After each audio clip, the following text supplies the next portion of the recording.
Welcome in. It's the Arrowhead Addict podcast. Patrick Allen and Matt Verderame here to wish you a happy Thanksgiving. It is Thanksgiving Day. I'll go ahead and just be upfront with you. It is not for us. We're recording this on Monday, so if we say some things that change a little bit, you understand why. But happy Thanksgiving. We're going to release this on Thanksgiving. We're going to do a premiere on YouTube. We're sorry that we couldn't be there with you live like we always are. We thought about doing a Wednesday show, and we thought, the hell with it.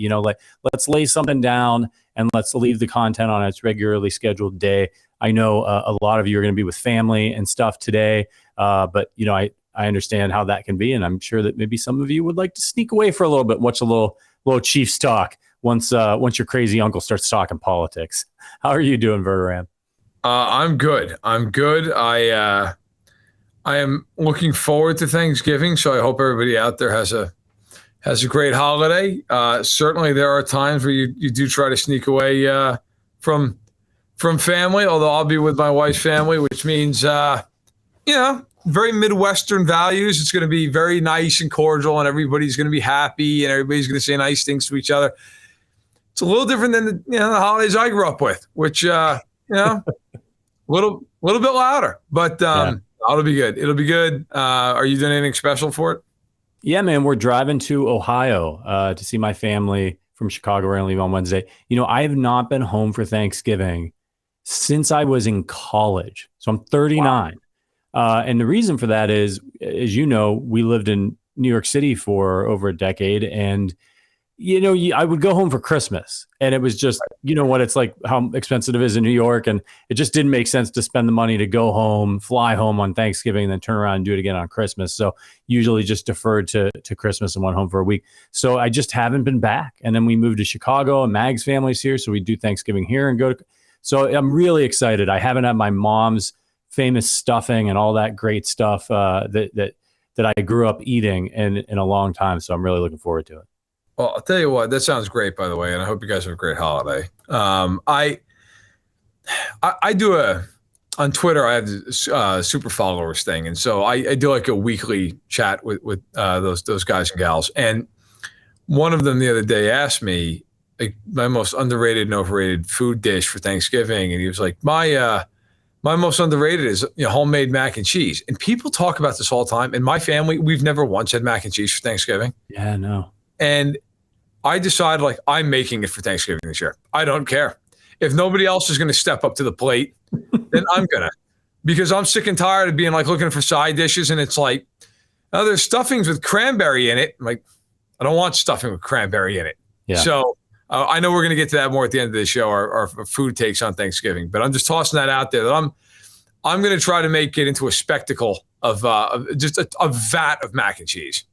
I love it. I didn't know people did mac and cheese either on Thanksgiving because we never did. No. And boy, what a no-brainer. And I maybe when I get home, I'm going to have words with my parents about, I feel like they were holding out on me. There's a little bit of child abuse going on there. That's right. The story, when you get to the house, just throw your suitcase right through the window. This is for having mac and cheese when I was 8. Yeah, I'll fill the suitcase up with boxes of Kraft mac and cheese. Just whale it in there.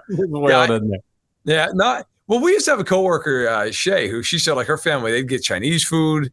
Yeah. All these different things. I was like, man, my family always had some dry ass turkey.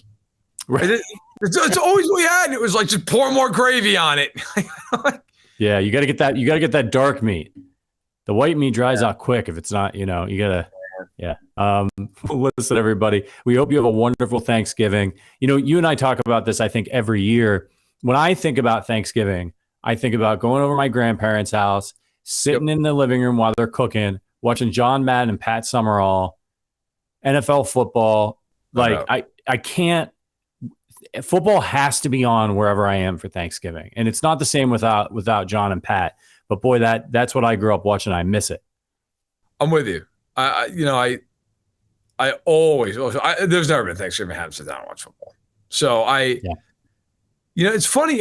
In the '90s, it felt so great because you had Barry Sanders and you had the Cowboys, right? You always had those two teams with those guys, and then the Lions are watch this, Joey Harrington.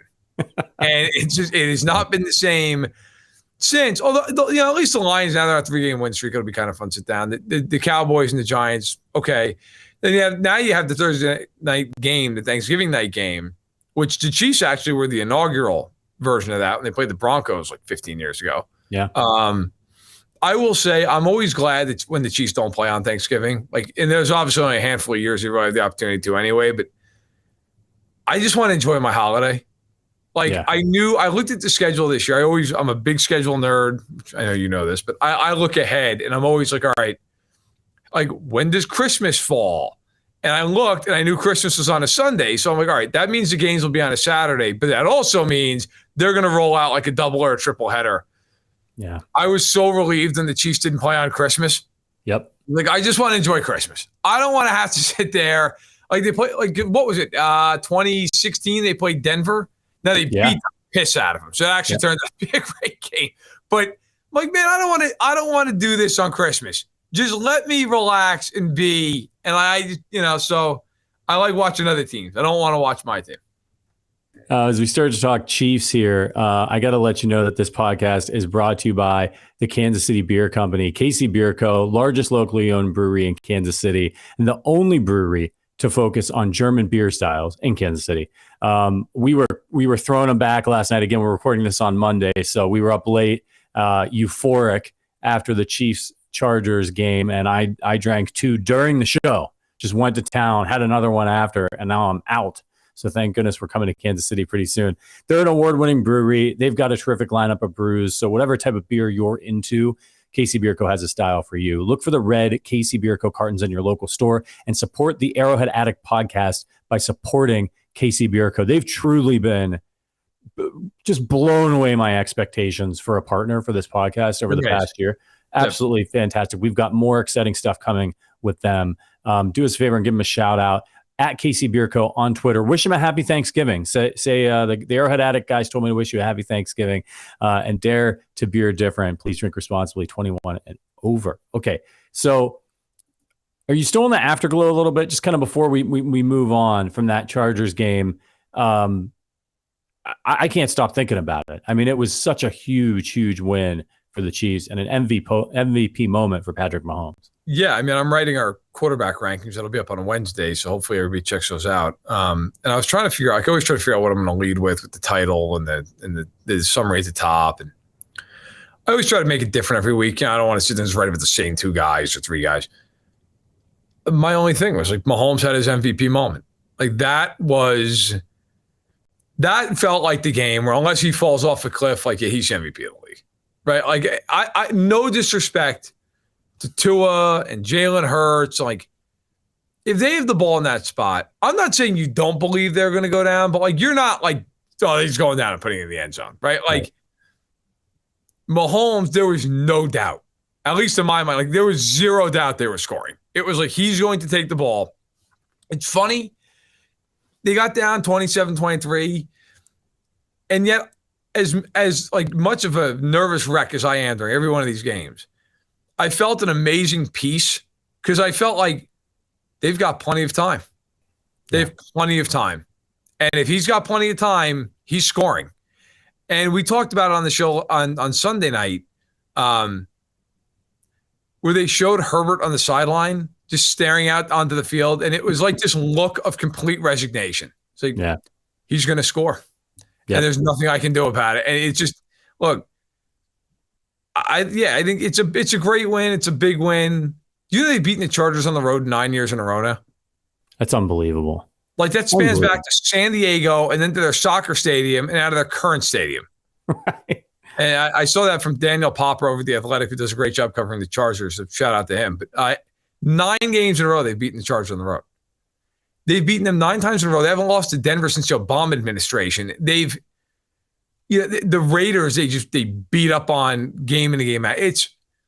I think my biggest takeaway from that game, after having time to think about it, is just how dominant they are in that division.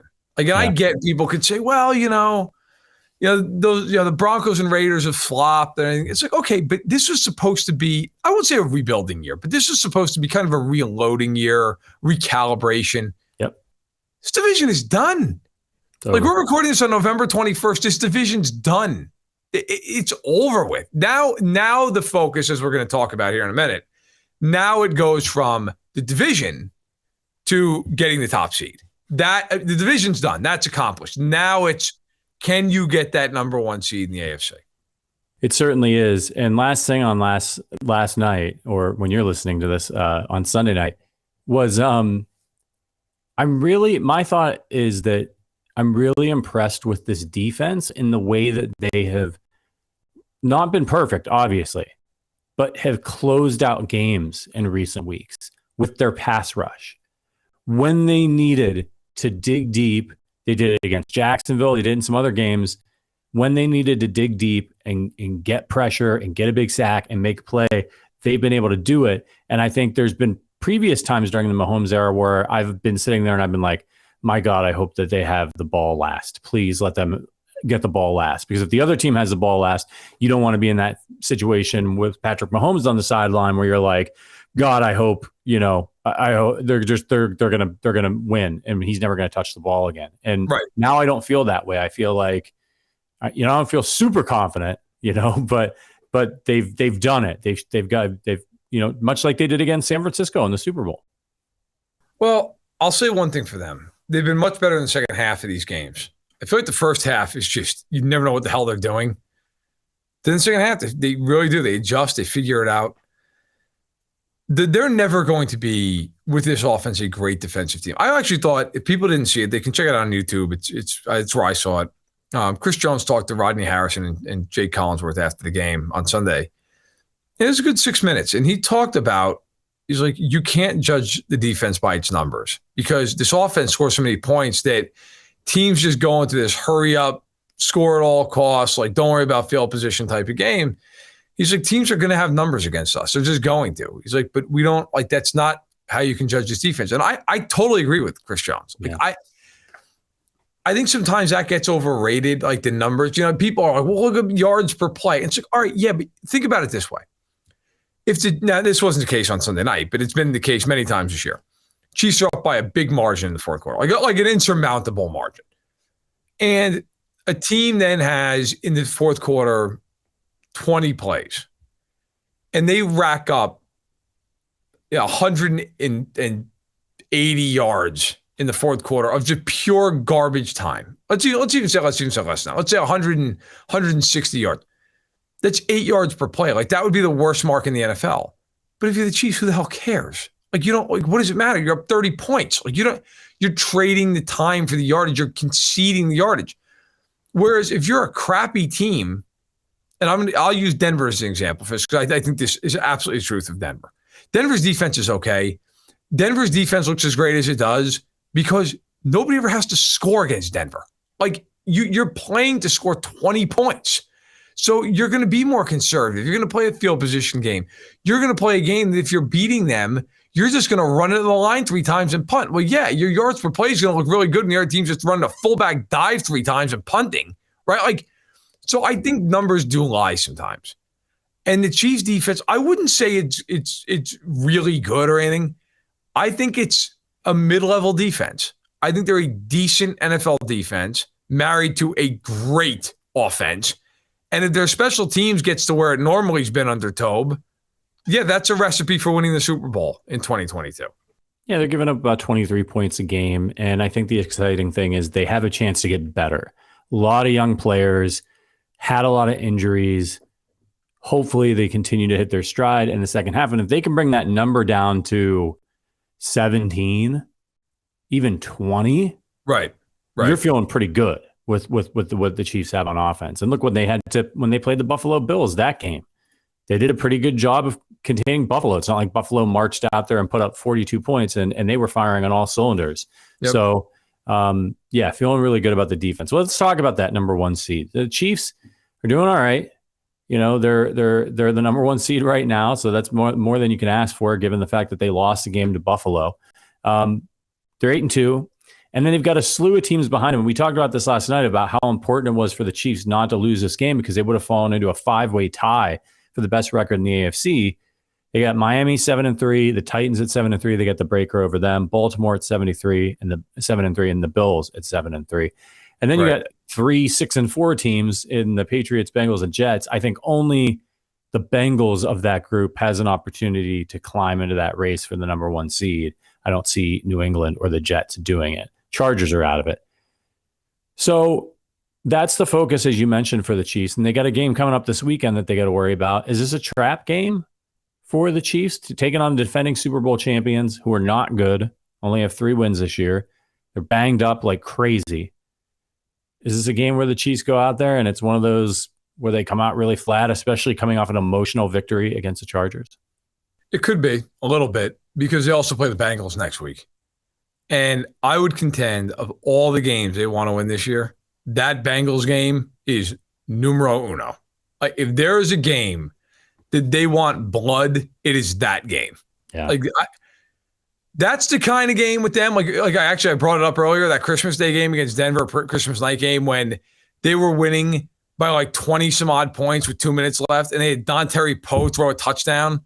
Yeah. Like they wanted to annihilate Denver. I mean, they wanted to just put them down as bad as they could. I think you will see a similar thing with Cincinnati if the Chiefs have the opportunity. The Chiefs, let's put it this way. I don't think the Chiefs are just running out the clock if they have the chance to do it against the Bengals. Like if they can put it in the end zone, they're going to do it. So you do worry a little bit about, is this just a game where the Chiefs, it's a 4:25 Eastern kick.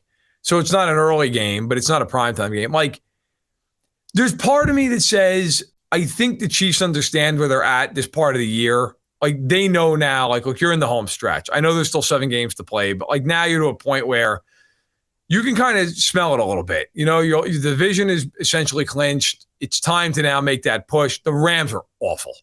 We'll get more into them in a second, but I think it could be a little bit of a trap game if they're not careful. I also think the Rams are so bad that if the Chiefs wake up at any point in time during the game, they'll probably be all right. Yeah, and looking at their schedule the rest of the way, they've got some easy teams, right? Some bad teams that they're going to play. Right. But it's not the most favorable schedule. After this, so they're at home against Los Angeles. Then they have 3 straight road games: at Cincy, at Denver, at Houston. And then they come home for their last 2 home games of the season against Seattle and Denver, and then they go on the road and finish things off in Vegas. Right. All 3 of these games, these remaining home games, and I don't mean to underestimate the Chiefs' kingdom and the crowd at Arrowhead, but I would reckon these are going to be the lowest energy home games in terms of the crowd of the entire year. Because you got this Sunday, it's Thanksgiving weekend, right? It could be maybe not as attended. It's a bad team. People got family in town. They're stuffed from turkey. And then the next home game that they have is on Christmas Eve. Right. Against the Seahawks, who are a good ball club. And then the next game that they have, the last game that they have at home, is on New Year's Day against the Broncos. Now, look, should the Chiefs take advantage of all of those games and win? Of course. But that's not working in their favor, and you got a 3-game road trip smashed in the middle of there. This is a game the Chiefs need to come out and just take care of business with regards to that number 1 seed. Do you feel like, looking at the rest of that schedule, that they can do it? Because I think, if you want to feel comfortable about them getting that number 1 seed, they need to run the table. Are they going to run the table? I think if they beat the Bengals, they'll beat everybody else. I hear you. Like, your points are well taken, but I also think, knowing Chiefs fans, like they'll pack those games. Now, I agree with you in the sense that, is it one of those things where you're getting a team that you feel like it's just going to smoke, so it's like, whatever, and maybe. But I will say this though, I don't think that's going to be the case with Denver. Chiefs fans, after years and years and years of dealing with Denver, I think there will always be a certain energy for the Broncos. But no, you know what? I think for the Chiefs, like, I don't think you'd rather have it any other way. I mean, you mentioned that 3-game road trip, which is, any 3-game road trip merits, attention. One of those games is at Denver, which we'll be in Kansas City for. Okay. Another one of those games is Houston. I mean, the Chiefs could put their backups in there and beat that team if they wanted to. So the only rough game of it is the first game, which is the Bengals game. That to me is the game. I know they could fall and trip and lose. I get it. I mean, hell, they almost lost to the Raiders at home, and they did lose to the Colts. No game is guaranteed, and I guarantee you, and I will guarantee you, there will be 1 or 2 games this year against those teams that they're white knuckling it all the way to the end because they screw around for a half of football, and that's going to happen. But I do believe one thing about them. I mean, what is it now? 28, 29 in a row in November and December with Mahomes? It's unbelievable. It's insane. Yeah. They just do not lose games this time of year. So, I think there's a causation correlation there with them where I do think this is the time of year they kind of start to hone in a little bit. And it's like, all right, especially come out of the bye. That's another thing with them out of the bye with Reed historically. People always focus on the one game right out of the bye. After the bye, they're ridiculous. Like they self-scout. I don't think it's a coincidence that when they came out of the bye, Isaiah Pacheco became starting running back.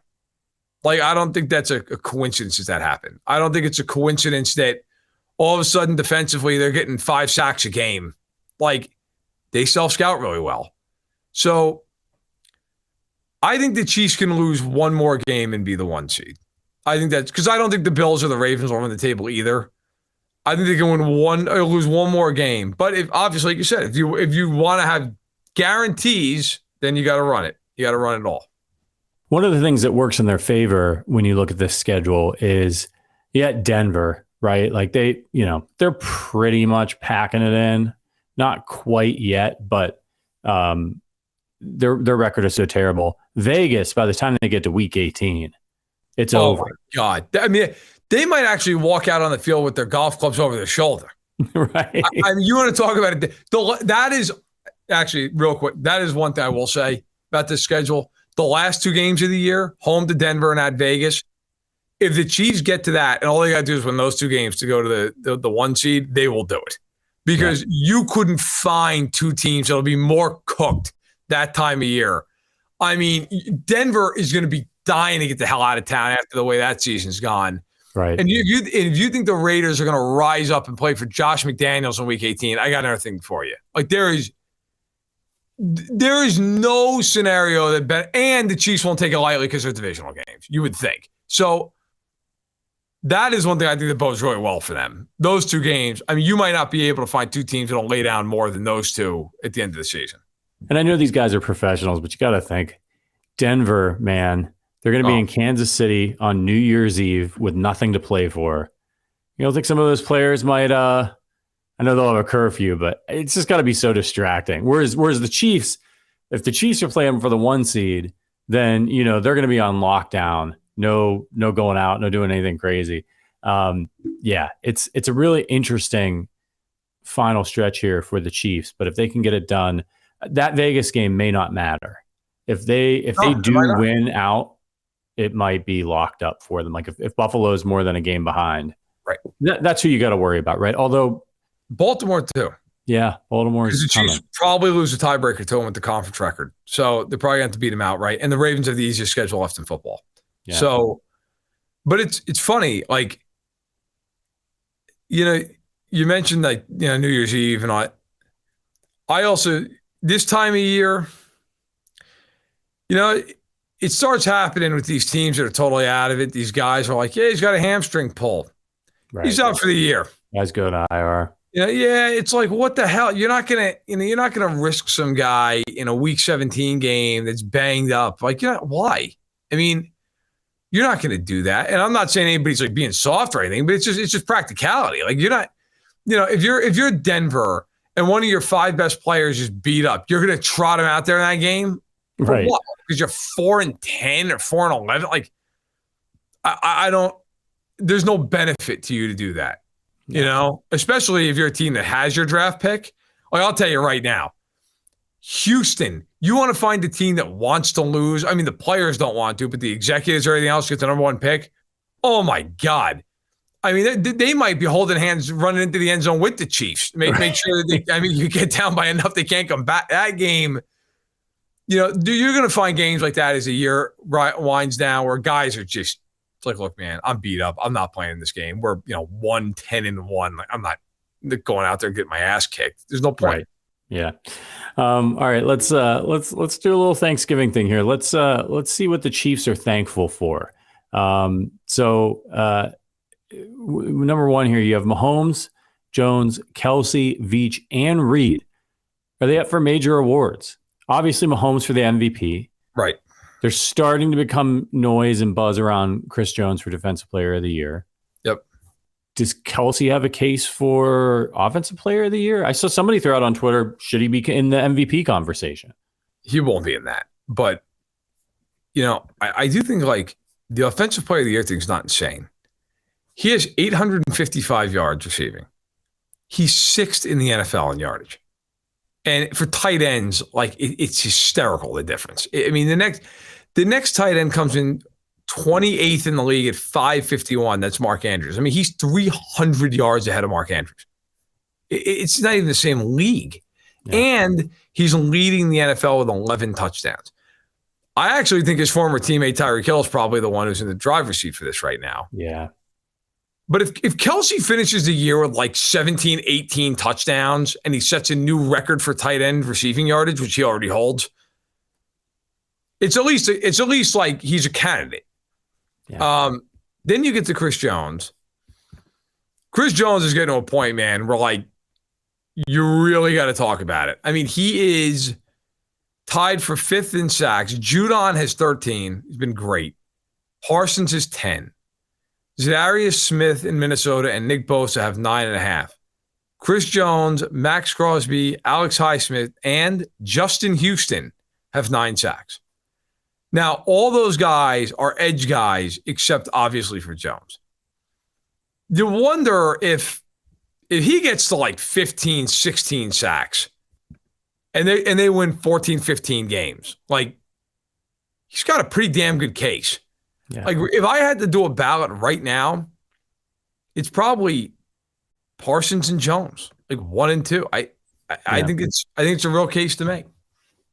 And we've also got Brett Veach on here for obviously Executive of the Year. I mean, obviously, you get more competition for Miami, right? Miami makes the trade for you. Got this guy Tua Tagovailoa, who was talented quarterback in college. He's not been good in the NFL. He's just not been good until this year. They go out, they already got him Jalen Waddle. They go out and get him Tyreek Hill, and he's been fantastic. Credit to him. He's taken advantage of the weapons that he's had. He's obviously taken a step forward. I hate these, and some Chiefs fans have a tendency to do this and be like, oh, well, it's because he got Tyreek Hill, as if like he doesn't have to actually get Tyreek Hill the ball. Right. I mean, no kidding. Like, yeah. Mahomes had Tyreek Hill for 6 years or whatever it was, 5 years.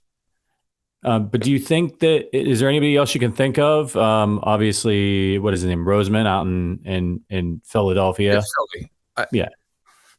Yeah, I think Howie Roseman is probably the winner of the award right now. I mean, he's done an amazing job. I wrote about their all season before the year started and talked to some people inside that team. And I mean, what they did was just a masterclass. The funny thing was, in talking to a lot of those guys, the thought was like, we'll be competitive again this year, but next year is the year when the Super Bowl window opens. And now they're 9-1. Like, it's funny how life works. I think Veach, though, I think he's top 3. Like, I really do. You went out and traded Tyreek Hill. You hit on a million of these picks. And you brought in guys like Juju who have worked, and Valdez Scantling, who said if you want, like, look, he's been a quality piece. Like, certainly hasn't been a bad value for what they paid for him. You go out and you do all this stuff with all these rookies, and like, it's worked. I mean, they're the number 1 seed in the AFC. Do I think he wins it? Probably not. Also, look, he and Reed are also hurt by the same thing too. Everybody expects them to be great all the time. Right. Yep. But I think he's got a shot. I do think he's in the top 3. And Reed, I don't think Andy wins Coach of the Year because there's going to be guys like a Brian Dable, and Nick Sirianni, teams that are outperforming what their expectations were. If the Chiefs go 15-2, like if the Chiefs run the table, you at least got to put them in the conversation, right? I mean, it's been really impressive. People forget there were people picking them to finish last in the AFC West. Last. That's right. There were people picking them to miss the playoffs. I mean, this was not a year where people are like, they're definitely going to go to the Super Bowl. Now, Vegas books, stuff like that, they were still among the top 3 teams, 4 teams in the league. But there was a lot of talk before the year that this team was going to fall flat on its face. Yep. It has not. So, yeah, I think all those guys deserve merit. But I will say, and I think you would agree, Mahomes' MVP case is easily the strongest of the five. And then I think the next guy is Jones. Jones is right there for Defensive Player of the Year. Yeah, I agree with you. You get to become a victim of your own success. And with these awards, it's always, always, always the flashy choice. And the flashy choice is always who wasn't good this year that's good this year. There's your coach of the year, right? Like they do it every time. Anybody who exceeds expectations. For Andy to get coach of the year, they'd probably need some of these other teams to stumble. I don't think the Giants are that good. I think it's a great coaching job by Brian Daboll, but Yes. they're going to start losing, I think, here as they get exposed a little bit. Same thing with the Jets. I think the Chiefs would have to go on a heck of a run, and maybe win out for Andy to get a good crack at it. Because, again, as you mentioned, it's just the way it is with these awards. Same thing for Veach. The Chiefs are good. Of course, they're good. You're going to give it to the team that kind of came out of nowhere. That's just the way it works. All right, something else for the Chiefs to be thankful for.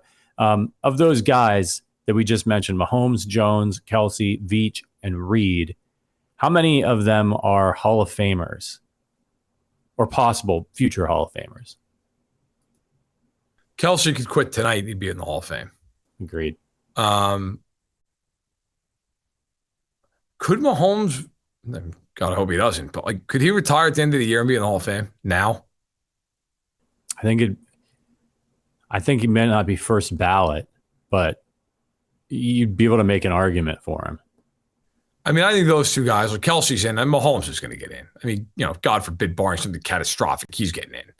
I mean, if Mahomes wins the MVP and wins the Super Bowl this year, right? I think he's a first ballot Hall of Fame. Like he could retire, and what he's done in his career, even though he wouldn't maybe have some of the volume of stats of some of these other guys, I think you get into that room and you're like, look what he did in the time that he played. Yeah, and on top of that, he might set the all-time single-season passing record. It's insane. Yeah. I think Chris Jones is going to be an interesting case because right now for his career, he has 58 and a half sacks, which is awesome. He's 28 years old, and he's an interior lineman. There's a real shot Chris Jones gets to 100 sacks in his career. That's nuts for an interior lineman. To give context to that, you have to really look at the rest of the competition over the years. And when you start looking at, now I'm only going off the official list because there are guys before 1982, and there's a lot of different stuff because 1982 is when they started becoming official. Only 41 players in NFL history have ever gotten 100 sacks. 41. Again, officially. If you want to go unofficially, then you start getting into there's 60 guys. Okay. 41 officially. And of those guys, I mean, you could count on one hand how many guys were defensive tackles, right? I mean, Aaron Donald, who's got 103 right now, he's one of them.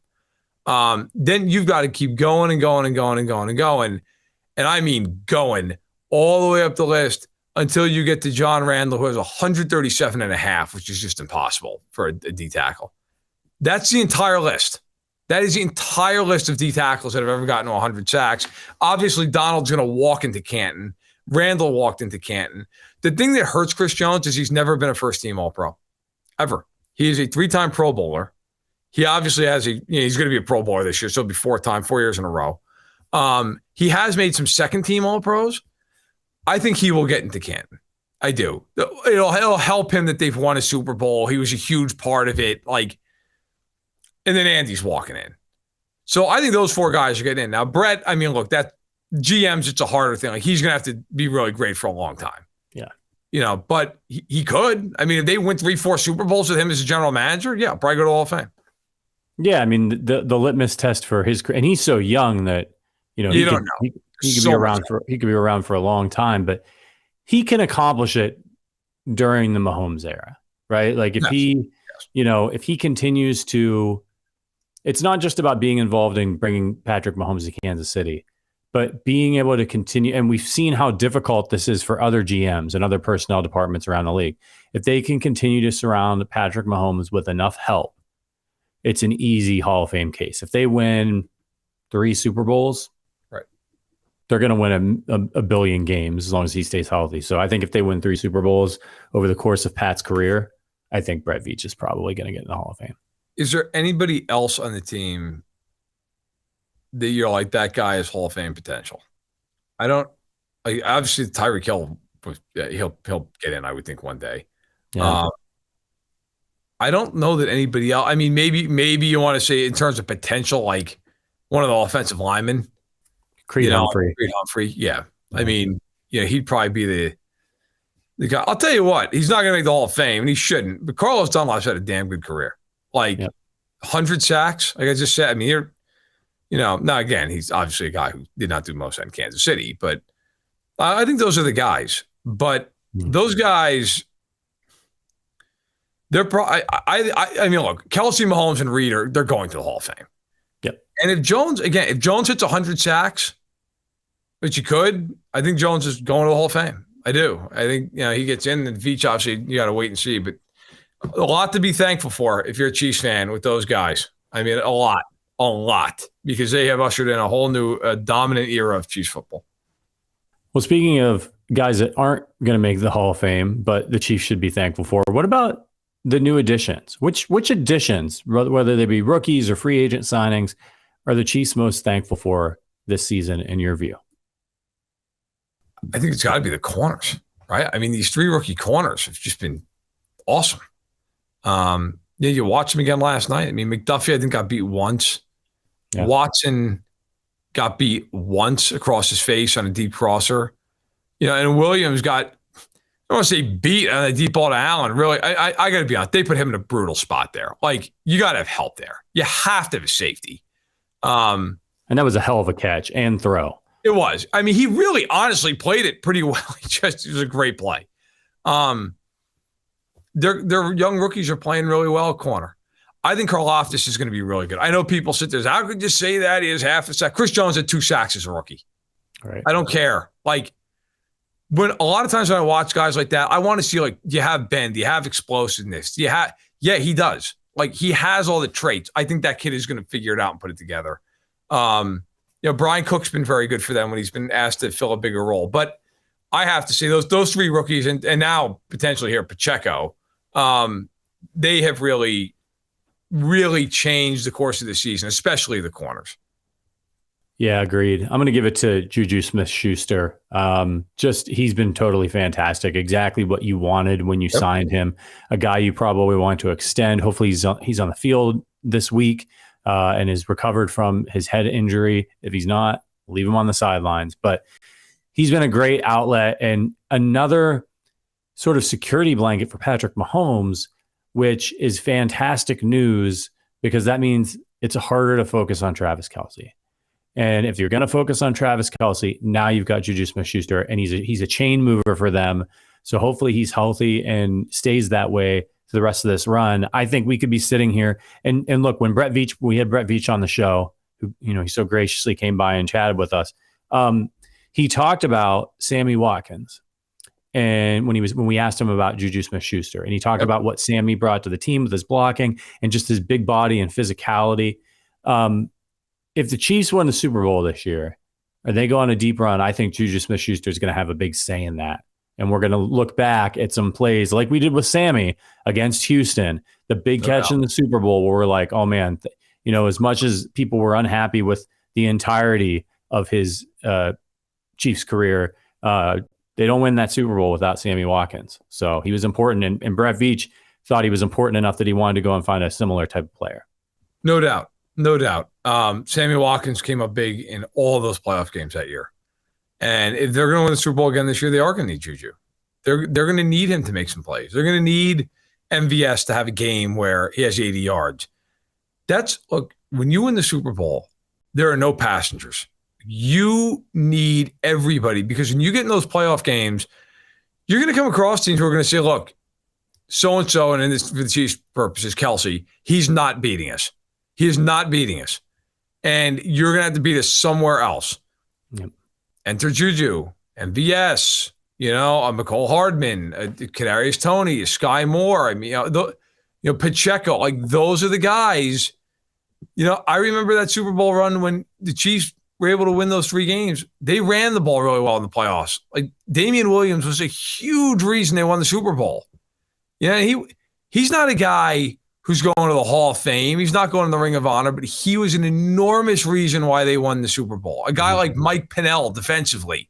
Yep. You'd be like, who the hell is Mike? Mike Pennell was a huge part of them shutting down Derrick Henry. Like, you need guys like that. They may not be the Mahomeses of the world, but you need guys of that ilk. And Juju obviously falls somewhere in between. He's not just a little role player, but you need him to have a game where he goes for 6 catches and 90 yards and a touchdown. He's more than capable of doing it. There is an argument to be made that Damian Williams could have been the Super Bowl MVP. I mean, you definitely can make the argument. Yeah. You certainly could have made that argument. Obviously tough when you got Mahomes. Some of the throws that Mahomes made at the end of that game, I think, is what tipped it. Chiefs fans are not going to forget about Damian Williams. No. I'll remember him breaking that run, getting that ball over the pylon, that really close touchdown, and then breaking that final run to seal it for the rest of my life. That's right up there for me with Wasp. Oh, yeah. I remember the next morning I was flying into Chicago out of Miami, and I was sitting in the airport, and I ran into Williams' agent, and we were sitting there talking, and I said, "Hey, man, how you doing? Congratulations." He's like, "I haven't slept. I went to the team party, and I just want to go home and go to bed." But they want to book him for like the Tonight Show and all this other stuff, and we're trying to get him set up with all these things. We're going to LA, and it was so funny. I got on the plane, and I was standing there talking to Nick Allegretti's brother, who came out to the game, and no, hey man, I was at that game, and I will never forget watching Damian Williams just run off into the night, because he ran to the opposite corner from where I was, and you could just kind of see those white 26 numerals just glimmering in the night as he's running off into the corner. And it was funny because it felt like a home game. It was so loud at the Super Bowl. Really, it was. But oh yeah, no, if you're a Chiefs fan, Damian Williams is a sacred name. All right, let's get these guys ready for the game this weekend. We've got a long way to go as we wax poetic about Super Bowls. Chiefs versus Rams. Now, by the time you hear this, there may be some clarification on the status of Matthew Stafford. He had a concussion, missed a game, came back, left the game after getting sacked. I read about this today. They said that he didn't get another concussion, is what they said, but he left the game and didn't come back. So you got to look at this week as a big, big question mark for him. If something like that happened where he had any kind of setback, even if it wasn't, and thankfully it wasn't another concussion. With their record, they may just want to look at things and, maybe evaluate some of their backups. So we'll see. But this game, I think right now, the line opened at 14.5. Chiefs 14.5 point favorites, over under 44, which I thought was interesting. You feel like that's kind of low going into this game? I don't think the Rams would score a point, honestly. I think that's why. By the way, Jordan Rodriguez, who is maybe the best beat writer in the country for my money, she covers the Athletic covers the Rams for the Athletic. She's saying, and so I've been looking down periodically. I've been trying to find stuff on Stafford. McVay's talking as we're recording this. He's saying that Matthew Stafford is still being evaluated to see whether or not the Rams will put him in the concussion protocol. Yeah. Also, John Wolford, their backup, is dealing with a neck injury. So there's a chance that they might have to sign a quarterback this week, and that Bryce Hopkins would be the guy. And he played in the Saints game. He was 5 of 10, sacked a bunch of times. So look, the Rams are in a bad way right now. There's no other way to put that. Yeah, it's not good. Big line here. So the primer on this one is, as you put it, the Rams are a mess. 3-7. Stafford may not play. Cooper Kupp is out. He's got a high ankle sprain, had surgery, I think, right? And yep. we probably won't see him for the rest of the year unless they go on some sort of miracle run, which doesn't seem like it's going to happen. That's not happening. Yeah, no reason to bring him back. They've beaten the Falcons, the Panthers, and the Cardinals. And that's it. Cardinals best of that bunch. They rank 32nd in yards per play, 4.7. Stafford's been terrible this year. I mean, he's just fallen off an absolute cliff. Only will throw the ball to Cooper Kupp, and now Cooper Kupp's gone. Yep. 30th in the NFL in sacks, allowing 35. 22nd in yards per attempt, 6.7. 18th on third down. 24th in red zone. 27th in yards, and 28th in points per drive. It's brutal on offense. So let's talk about the Rams offense versus the Chiefs defense. Boy, this is a game where the Chiefs defense could gain a lot of confidence, especially if there's a guy off the street playing quarterback. If the Chiefs give up a bunch of yardage to this team, they should give it up. I don't know what else to say. I don't care who's playing quarterback. They cannot block. They cannot run. Nobody's run for 300 yards in that team. Like, Tyler Higbee's the leading receiver. He doesn't have 450 yards. They're brutal. I mean, they are and they did all that with Kupp. Like, those numbers are mostly with Cooper Kupp. I mean, they are absolutely horrific offensively. This is the worst team the Chiefs have played this year, and I'm including Indianapolis. This is the worst team. If the Chiefs cannot maul them defensively in this game, I don't know what to tell you guys. I mean, the Rams don't do anything well. Nothing. They don't throw the ball well. They don't run the ball well. They don't block well. Stafford is as immobile as it gets. Like, if they have to play Bryce Hopkins, it's Bryce Hopkins. Like, I really hope you can handle that. So, and if you're wondering, by the way, like, who the hell is Bryce Hopkins? That's a fair question. He has been in the league. Let me see now. I just want to make sure I'm right, because there's a Bryson Hopkins. There's many Hopkins here. So I don't want to speak out of turn. But he came in last game for Stafford when he got hurt. And it did not play well. I mean, he again, 5 for 10. I'm trying to pull up the stats right. He was like 5 for 10. He was sacked 3 times. They really struggled with him in the game. Now, if Stafford can't go, I keep saying, Bryce Perkins. Forgive me. I knew there's a Bryce Hopkins on the Rams, also Bryce Perkins. Bryce Perkins. Okay, so he's in his second season. He's out of Virginia. He came in and not much was going on. Like, this year, he's played in 2 games. He's 6 of 11, sacked 3 times, no touchdowns, no picks. He's averaging 5.5 yards an attempt. Okay. They are unbelievably limited. And with Perkins, like, he's got a little bit more mobility than Stafford does, which is a low bar, but Bryce Perkins is not going to go in there and light you up. And so I think no matter who the quarterback is, the Chiefs defense should really feast in this game. And the running game as well for the Rams, Cam Akers not been the same since he came back. Darrell Henderson, who I think is a decent back. Sean McVay just seems to hate him. He gets carries one week, gave him like nothing last week. They've got a young guy whose name is escaping me right now, starting to get some work. But I mean, yeah, this is a team that is about getting ready to pack it in. And I mean, is this the mother of all Super Bowl hangovers? Yeah. So, and by the way, I think you're probably thinking of Kerryon Williams. Yes. Who this year has rushed for a robust total of 45 yards. He was injured, I think, but yeah. He's played in 3 games. He has 8 carries all year long. Yeah. And Cam Akers is rushing for 3.1 yards an attempt, and Darrell Henderson Jr. is rushing for 4.0 yards per attempt, and he's got 283 rushing yards. They are the definition of rancid offensively. I mean, they really no weapons. No, without Kupp. I mean, there's nobody on this team at this point that you're like, yeah, that guy really threatens you. So this would be a game where you would think Kansas City's defense could really tee off here and get going pretty well. I mean, I think it's going to be a lot of long down and distances, a lot of tight coverage. Allen Robinson's been a disaster. They brought him in 3 years, $45 million. A lot of people thought he'd be a great signing. He has been awful. 33 catches for 339 yards and 3 touchdowns. That is it. They do not have anybody else, and they do not throw to the backs. So it's a team that is so limited. And you mentioned Super Bowl hangovers. I wrote about this. I went back and did the research because I was thinking about that during the Saints game. Like, my God, has there ever been a team that's been worse?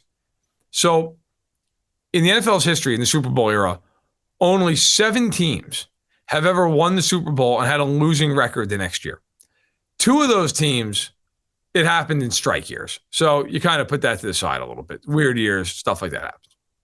You're left for 5 teams now. Another 2 of the teams, one of them Vince Lombardi retired from, and another one John Elway retired from. So now you're down to 3. And I'm doing this off the top of my head, but I believe those teams are the 81 Raiders, the 88 Washington Redskins, and the 03 Buccaneers. And all those teams went 7-9. So the only team to ever win the Super Bowl and then the next year have double-digit losses, the 1999 Denver Broncos, and that's because Elway retired and Terrell Davis blew his knee out and they went 6-10. The Rams are going to be the worst defending champion ever. The worst. Not even close. So, yeah, this is the title defense from hell. Yeah, it's a bummer because I think the Chiefs would have beat the Rams if they made it to the Super Bowl last year, but don't want to go too far down that road. So on defense, they're 21st in yards per play, the Rams, 5.3. 16th in yards per attempt, 7.1. 4th in yards per carry, 3.9. 30th in pressure rate, 13.3.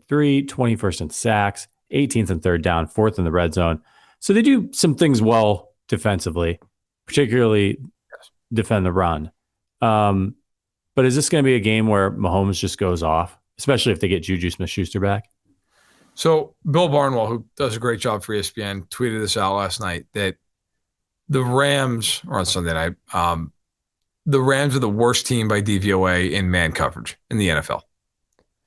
So if they got to sit in zone coverage against the Chiefs, good luck to you. Have fun. That's a crazy stat when you have Jalen Ramsey on your team. It just goes to show how bad they are everywhere else. And Jalen Ramsey, by the way, has not played to his standard this year. If you watch them, he has not been awful by any stretch, but he has not been Jalen Ramsey. Andy Dalton was 21-25 for 3 touchdowns against them. I mean, yeah, I think this is a game where if there's ever a game where the Chiefs win by like 30 points, this might be the game. Like, this might be one of those like stats galore games where, you know, Mahomes throws for 400 yards and 5 touchdowns, and Kelsey has 2 more touchdowns, and Juju has a couple of them if he's healthy. And you never want to look at a game and think like, oh, it's going to be a walkover, because we all felt that way about the Colts game. And look what happened. But man, this team's worse than the Colts. This team is brutal. Like, the Colts at least had some guys defensively. You're like, all right, you know, defensively, you worry about Jonathan Taylor running the ball on offense. Pittman. I mean, this team's hideous. Like, also, this is the first time all year the Rams have to play in cold weather. Like, I do think that matters to some extent. Like, you want to talk about wanting to get the hell out of town? Like, this game is the epitome of that. Because the weather in KC, I believe, is supposed to be pretty cold on Sunday. It is going to be a high of 42. So for Los Angeles, it's pretty damn cold. Yeah, I think the Chiefs are in good shape here. All right, we're gonna give you our predictions for the game at the end of the show here. But first, we got to get to some listener reviews. By the way, it's the Arrowhead Addict podcast. If you like what you're hearing, make sure you leave us a review over at Apple Podcasts. 5-star review. It's super helpful. It helps new people find the show. And if you leave a written review and you say something nice, or you ask us a question, we'll read it on the show, like we're about to do right now. First one comes from Florida Chiefs fan. Chewy Chips Ahoy with Reese's peanut butter cups. That's all right. That's a review headline that's going to get my attention. Yeah. This is by far the best Chiefs podcast out there. I love the unfiltered takes from each of the hosts. Verderants are the best part of the show. I also enjoy the food takes. And my question for you all is, what are your thoughts on Chewy Chips Ahoy cookies with Reese's peanut butter cups in them? I discovered these recently and I can't stop eating them. Listen. What are my thoughts? I mean, some things are worth shortening your life over. Right. And that's one of them. I did not know that these existed before this review. But I love Chewy Chips Ahoy. They're incredible. We used to have some in the office. I put them in the cookie jar. And they've got ones with Reese's in them. I mean, I don't know what more you can ask. Give me a scoop of vanilla ice cream to throw on there and we'll call it a day. That's right. That's a good call right there. I know I have a problem because, well, I can't wait to go to Kansas City, and I encourage anybody listening to this, if you want to go out and you want to meet us, we're going to be at the Tanner's Bar and Grill at Rainbow Boulevard in Kansas City, just on the other side of the state line in Kansas. You can RSVP. You follow, if you go to our YouTube channel, there's a link in the description. I've tweeted out. Patrick's tweeted out. I mean, you can find it. We'll continue to push it. But I immediately looked up what dessert menus they had. Like I needed to know what was on the dessert menu. They had brownie a la mode. I'm like, all right, that's going to happen. Yeah. But I can't wait to see everybody when I go out there. But I'm also I'm trying to legitimately trying to figure out how many different places I can get to for barbecue. Like if I run into anybody and they're like, hey man, you want to go get some like Mexican or Italian food tonight? We're going to get into a fist fight. I am Italian. I love Italian food. I love Mexican food. All I want is barbecue when I'm out there. That's it. Yep. It's all I want. I can have Italian food. I can make Italian food. I want barbecue. That's all I want. Because where I live, like there are some places that do barbecue and like it's solid, but it's not Kansas City. It's not even close. Like I need it. I'm driving out there. I'm debating whether or not I want to just get like one of those big, like those like combo platters and just drive home with it and let the car just smell like barbecue the whole way back. Yeah. I might do that and get like 4 cases of Kansas City beer and then just call it a day. Yeah, it's going to be, and that's great that you're driving because you'll be able to bring back as much of that KC beer as you want. I'm gonna. Yeah. I'm flying Southwest. I'm checking both bags, and they ain't going to have clothes on them. Okay. Thank you for the review, Florida Chiefs fan. Appreciate you. And then, of course, our PR manager, Clint McKenzie. I hate these podcasts. Why do I hate the various AA podcasts so much? Because I will neglect doing anything and everything else once a new episode drops. Come what may, I listen to them immediately. I enjoy them that much. You will too. Appreciate you, brother. All right. Since we're talking food, before we get to our predictions for Chiefs Rams, and it's Thanksgiving, I thought it would be fun for us to do a Thanksgiving food draft. So you get 5 picks, and I'm going to be really gracious for him, and I'm going to give you the number 1 pick in this draft. What do you got for the first overall pick in the first official Arrowhead Addict podcast Thanksgiving food draft? Okay. My only question is, are we just ranking the food as much as we like it, or are we trying to build like a dinner here in this draft? Yeah, you're building like it's Thanksgiving. This is going to be the last, like you're going to have to eat this for Thanksgiving for the rest of your life. Okay. I'm going to go a little off the board here. I'm going to go with apple pie, man. I love a good apple pie. I love a good apple pie. So the number 1 pick is apple pie. So you're just going right out of the gate, making sure you get the dessert that you want. I mean, you know me. You've been around me in person. I am not a small individual. Like that didn't happen by me being like, hey, let me get the green beans. Like, I'm all for the apple pie. Okay, so I think this was a smart move by you, but I think also a huge blunder. I can't have Thanksgiving without turkey, so I'm locking it in. Turkey is in a shocking upset that it wasn't the number 1 overall pick. Okay. See, this is why I thought about it. I knew what I was doing. I don't like turkey. I do not like turkey. So I'm going different here. I'm having the damn Thanksgiving ham. I don't care. Give me the damn ham. You know what? Ham's good. I like ham. I know it's a Christmas thing, an Easter thing. I don't give a shit. It's my number 2 pick. If you come over to my house Thanksgiving, you're getting a ham. I love it. Good move. Ham is great. I got to go with this number 2 pick. Trying to think if you are savage enough to take 2 desserts. I wouldn't be, no. Yeah, but you don't. I'm not going to believe you. Like I wouldn't believe the Raiders GM if he called me and said he wanted to trade for Patrick Mahomes. All right, you should believe that. He desperately wants to do that. I absolutely love stuffing, so I'm going to go ahead and lock it in. Okay, that's fair. I love stuffing, but not to call out family members here, but I know that like in the wife's side of the family, they put cranberries in there, and it drives me insane. Hate it. No cranberries. Sage stuffing. It's such bullshit. All right, so my third one, I'm going with the candied yams. I'm a big fan of the yams, so you got to have a starch in there. It's got to complement something to make you fall asleep. I'm going with it. That's a tough one for me to lose because I love the candied yams. Smart move on your. You kind of got a second dessert in there, which was smart. It's a side. It's a side. All right, I've got turkey. I've got stuffing. Got to go ahead and lock in pumpkin pie.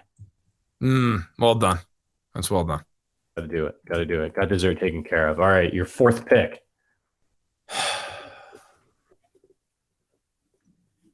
Fourth pick. I'm just trying to think. You got apple pie, ham, candied yam. Yep. I guess I got to go with what I'm going to be making, which is going to be mac and cheese. Yeah.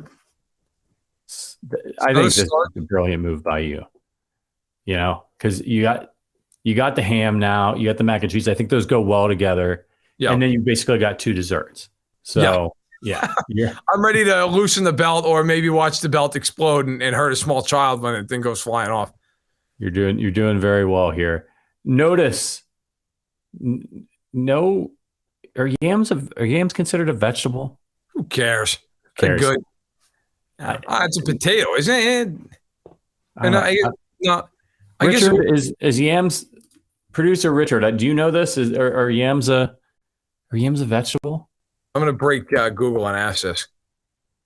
I need help. Richard says yes. They're vegetable. As you can see, this tells you everything you need to know about me and Verderame. We don't know what vegetables or what are vegetables. We don't care. We know about pie. You asked me about pie. Richard says it's a root vegetable. It is. I looked it up. Richard is correct. Yes. Okay. So good. So now when my wife's screaming at me because I just had a third helping, hey, it's a vegetable. Go have more wine. So we don't make these at Thanksgiving. Okay. But I'm going to draft it because it's one of my all-time favorite things that my mother makes. And if this is what I'm going to eat on Thanksgiving, if I had my druthers, much like you with the mac and cheese, right? Like you didn't have it. I'm going to go with my mom's baked beans. Oh, beautiful. Love baked beans. She makes a like ketchup based sort of baked bean thing, and she puts strips of bacon on top. Oh my God. And brown sugar, absolutely incredible. Yeah. It's all about brown sugar. Yeah. So I'm going to go with baked beans. All right. That's it. You're Mr. Irrelevant. All right. But far from, because my Nana, when we used to go to my dad's parents for Thanksgiving, she made an incredible coleslaw. And I'm tossing coleslaw on there. I know it's a little bit off the board. I thought about going rolls, and it's too boring. She made great coleslaw. She made the kind of coleslaw. It's not like you're eating it out of a lake. Like some people put so much damn dressing in there that you got to like fish for the coleslaw, and then you're physically ill because you've basically drank like a quarter gallon of ranch dressing or whatever the hell, vinegar. It was just enough, but I'll go with the coleslaw. Very interesting choice with coleslaw. Look, man, you said it. Maybe it's boring, but I gotta go rolls with butter. I need rolls. No mashed potatoes. I know. Yeah, you're right. We didn't do mashed potatoes. I love mashed potatoes, but I do too. I do too. And no mashed potatoes and gravy. I just got to go rolls with butter because I absolutely love them. I can house a whole basket of those rolls by myself at Thanksgiving. I love dipping in the gravy, which I won't be able to do because I don't have it. I probably should have, if I had swapped out the baked beans for the mashed potato, but I don't regret my decision. Yeah, so there it is. There you have it. So Verderame, apple pie, ham, candied yams, mac and cheese, coleslaw. Alan goes turkey stuffing, pumpkin pie, baked beans, rolls. They're much more traditional. I've loaded up on things that might actually give you arrhythmia during the afternoon. Right.